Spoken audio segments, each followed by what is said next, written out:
Three tribal warriors walk in the wilds of the savannah.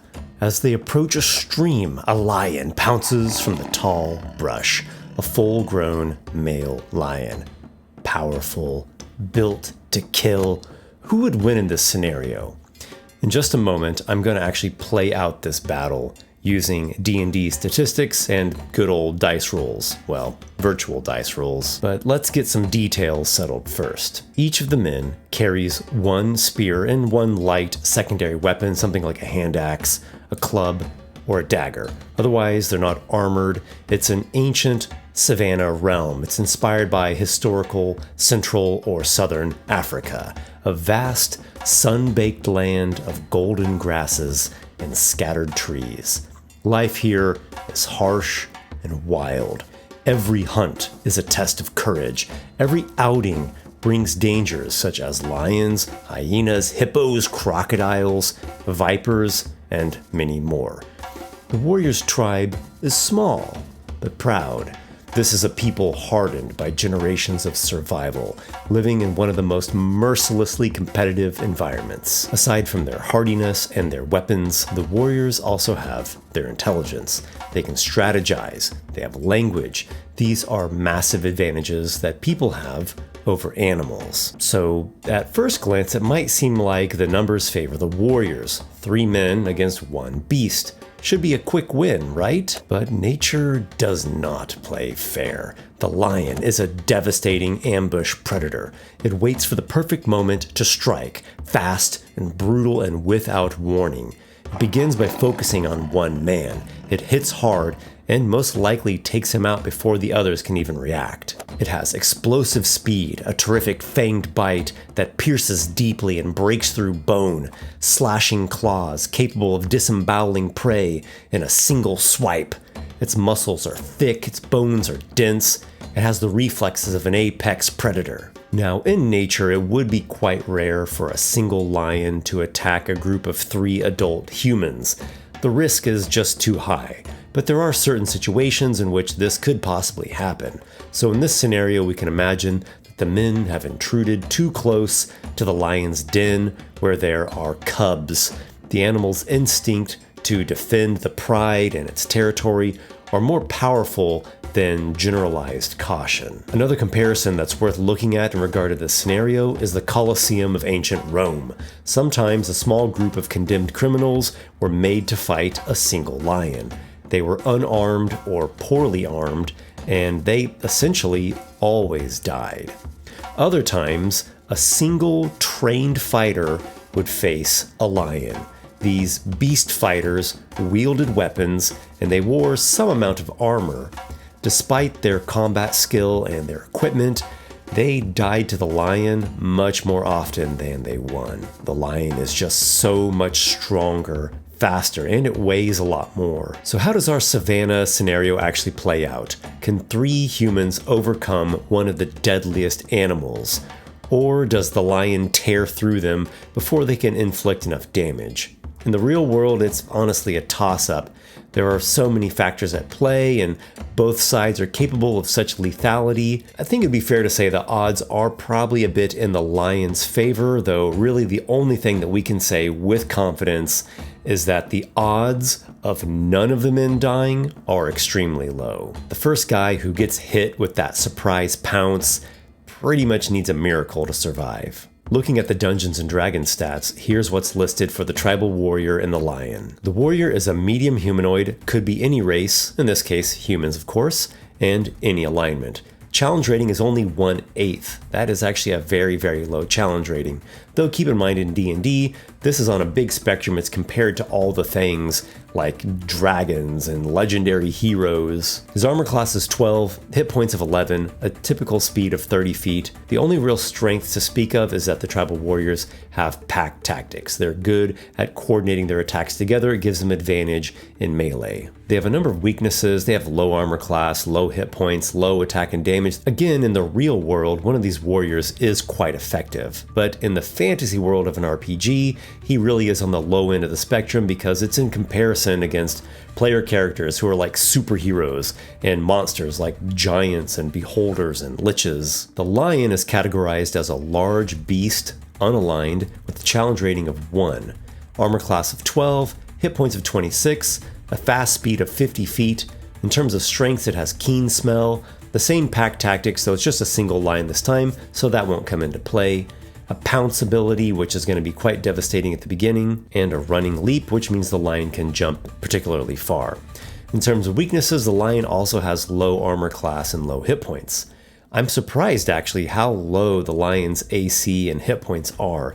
It's the same AC as the tribal warrior, and just slightly more than double one of the warrior's hit points.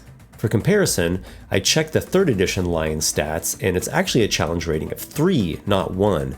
The armor class is 15, it has 32 hit points, and it's more powerful in its attacks. So I'm actually kind of baffled as to why it is that 5th edition powered down the lion. Just going off of these D&D stats, I think either side really could win, though probably there's a slight upper hand to the warriors. Chances are the lion will kill one man in its initial ambush pounce, but after that it will most likely kill one man only every 2 or 3 rounds. Whereas the warriors with their pack tactics, assuming there are at least 2 of them around, they have a very high chance of hitting with each of their spear attacks, and after an average of 6 hits, they will have killed the lion. So it might just be 3 or 4 rounds of combat until the tribal warriors manage to slay the lion, or maybe there'll just be one guy left in the end. But again, it's anyone's game, and the luck of the dice rolls are going to play a major factor in this. Here's the battle map that I'm using. It's a savannah map that has been created by WizGrids over on Patreon, so thank you to WizGrids for making this fantastic map and all the other maps that you put on there. But the 3 men are heading this way towards the stream. They might be thirsty, and we've got the lion lurking in the brush, wanting to defend its den and cubs. It's going to make a stealth check to see how well it hides itself when it does its ambush. Certainly a success on the stealth roll there, so it just waits for the men to come ever so slightly, then it pounces from hiding on the frontmost warrior, and it's going to make a pounce attack. This will be like a claw swipe, and it might potentially knock the man down and then go for a jugular bite. It hits there, so let's roll that damage. Does a pretty nasty wound to the man, and he has to make a strength saving throw to keep him getting knocked over. He actually keeps to his feet, is not pounced on, and the lion doesn't get the additional bite attack here. We're going to now roll for the initiative and get things started. All right, we are in the first proper round of combat here. I'm going to start off with the lion making a bite attack at tribal warrior number 1. The bite attack is a miss. The man blocks it or avoids it, and then they go into formation. I imagine that they're startled. There's probably a pulse of terror and adrenaline running through them, but they are trained fighters. They are experienced survivalists, and they know that they have to rely on their formation, their pack tactics to survive this. So they're each going to make attack rolls with advantage from their pack tactics trait, which is really quite an advantage. And we've got 3 hits against the lion. This is going to be fairly devastating, I imagine. The lion really was wanting to take out one man in that initial pounce. The lion takes a pretty massive amount of damage already from getting stabbed from 3 spears. It's going to continue to fight. It's just running on, aggression, defending its territory, defending its den. Gets a critical hit. This is going to probably, I think, surely take out the frontmost warrior here. So the warrior number 1 gets pounced on by the lion, just bit his jugular torn out or his spine broken. Just a brutal, swift death. And then we go to the 2 remaining men who really have to maintain their focus if they want to survive this. So I still think the odds are kind of in their favor. We've got 2 hits against the lion. This could potentially take it down right here. These spear stabs can add up. That'll do it right there. The 2 men thrust their spears into the lion's vital organs, and it's taken out. Fast and brutal. I'm inclined to run that scenario again since that went by so quickly there. So let's reset and play that again. All right, we'll start off with the lion's stealth check. And again, it has successfully hidden from the warriors, and it will begin by pouncing. It goes to land atop the frontmost warrior. The attack hits, deals a nasty wound to him, and he tries to keep his footing. He fails that, and the lion tries to essentially tear out the throat of the man that it pounced on top of, and it gets a critical hit and does just that. So the front warrior is just absolutely torn up. Then we will give the initiative checks and get the combat started. Again, we'll start off with the lion. That initiative advantage is really a great strength of the beast, and it will attack with a bite against tribal warrior number 2, natural 1. Okay, so the warrior evades a kind of bad, like a miscalculated snap from the lion. The men are going to move in to again rely on their pack tactics to really have a chance of surviving this encounter. Yep, we've got 2 hits here from their spears, and they're already dealing a pretty nasty wound to the lion. It will bite at the man that's closest to it, tribal warrior number 2. The bite is a hit. And if the lion can roll max damage, you can kill the guy in 1 hit, but unfortunately it rolled a nat 1 on the damage. So just kind of like a ripping out of some skin, like more of a flesh wound.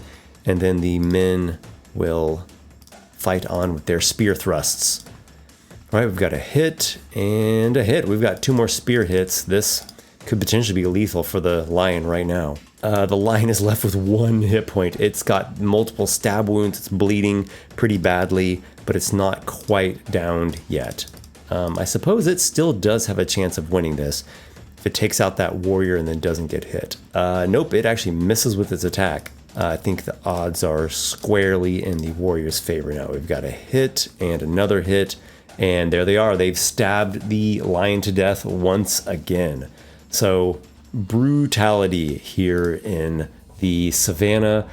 3 tribal warriors, at least in D&D 5th edition stats. I do have the upper hand in this battle. All right, well, I think I'll wrap things up there. If you have any suggestions for a different beast versus a different kind of warrior or soldier from a different historical time period, let me know in a comment down below. Also, if you like the content on this channel and want to be a supporter, please visit my Patreon page. There's a link down below, or you can just search Esper the Bard on patreon.com, and that helps fuel all of the wondrous and fantastical adventures that I feature here on the channel. I want to say an extra special thank you to Modern Patron, Andrew Branch, Adam Wood, Nick Thy Pirate King, Jared Primont, Locke, Nicholas A., Technicolor Shale, Robert Brashini, Ben R., Till Wrench, Tornado, Agile Monk, and James from KC. You guys are the MVPs of the Patreon. Until next time, everyone, may your adventures be many.